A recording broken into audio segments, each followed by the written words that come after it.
ಶಾಲಾ ಶಿಕ್ಷಣ ಇಲಾಖೆ ಪ್ರತಿ ವರ್ಷದಂತೆ ಈ ವರ್ಷವೂ ಕೂಡ ಓದುವ ಅಭಿಯಾನವನ್ನು ಹಮ್ಮಿಕೊಂಡಿದೆ. ನಿನ್ನೆ ದಿನ ಆ ಓದುವ ಅಭಿಯಾನ ಪ್ರಾರಂಭವಾಗಿದೆ. ಹೀಗಾಗಿ ನಮ್ಮ ಶಾಲೆಯಲ್ಲಿ 2ನೇ ದಿನದ ಕಾರ್ಯಕ್ರಮದ ಅಂಗವಾಗಿ ಗಟ್ಟಿಯಾಗಿ ಕಥೆಯನ್ನ ಓದುವುದು, ಆ ಮೂಲಕ ಓದಿನ ಸ್ಪಷ್ಟತೆ ಹೇಗಿದೆ ಎನ್ನುವುದನ್ನ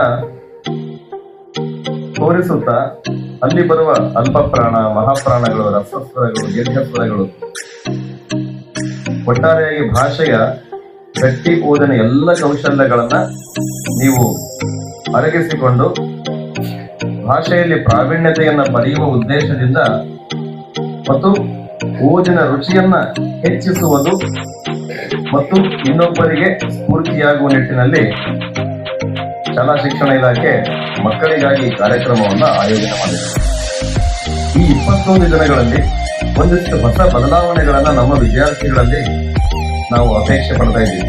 ಆ ನಿಟ್ಟಿನಲ್ಲಿ ಪ್ರತಿನಿತ್ಯ ಕಲಿಕೆ ಟಾಟಾ ಟ್ರಸ್ಟ್ ವತಿಯಿಂದ ನಮ್ಮ ಶಾಲೆಯಲ್ಲಿ ಓದುವ ಕಾರ್ಯಕ್ರಮ ನಡೆಸಿದೆ.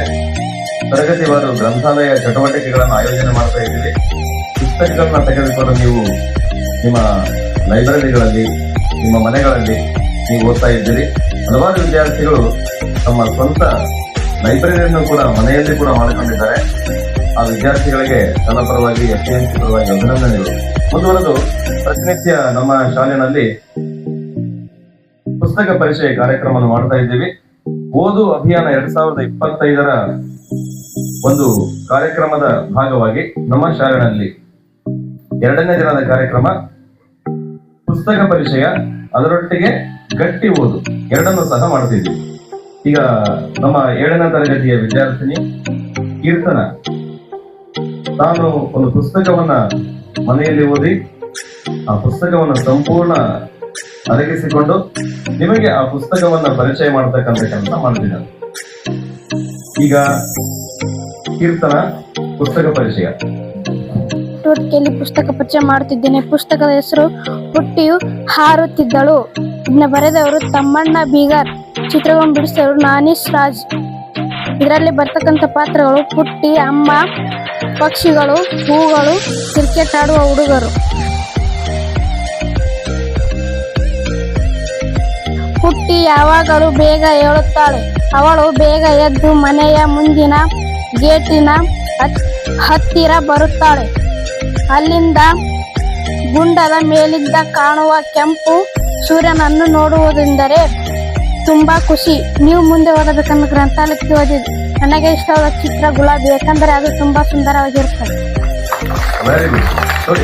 ಪುಸ್ತಕ ಪರಿಚಯ ಮಾಡುವ ಎಲ್ಲ ಹಂತಗಳನ್ನು ಬಳಸಿ ಕೀರ್ತನ ತಿಮ್ಮಣ್ಣ ಬೀಗಾರ್ ಮಕ್ಕಳ ಸಾಹಿತಿಗಳು ಬರೆದಂತ ಪುಟ್ಟಿಯು ಹಾರುತ್ತಿದ್ದಳು ಎನ್ನುವ ಪುಸ್ತಕವನ್ನು ಪರಿಚಯ ಮಾಡಿದ್ದಾರೆ.